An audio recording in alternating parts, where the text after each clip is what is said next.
Hi guys, good morning. So ituturo ko naman ngayon kung paano mag-add ng tao at paano mag-leave sa existing na or kung sa nagawa ng chatbox. So ito yung ginawa ko kanina. ACI online presentation. Ngayon, paano yan? Click mo siya. Nasa loob ka na. Kung makikita mo sa Android phone, kung Android phone ka, hanapin mo dun sa baba ng cellphone mo na yung options. Pag kinlik mo yan, ito lalabas. Hanapin mo yung group settings dun sa pangalawa. Add people, pangatlo. Okay.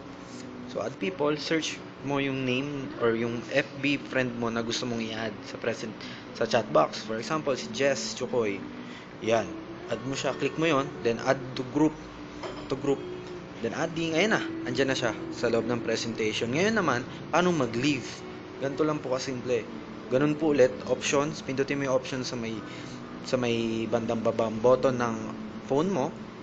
Then sa pangalawa, group settings. And then sa huli, leave group. So pag yan na lalabas na leave. Pipindutin mo lang yung salitang leave. So yun lang. So yun lang po, ganun po yung mga basic na magagawin once na nag-online marketing ka. And enjoy these videos and abangan pa yung mga tutorials ko na gagawin.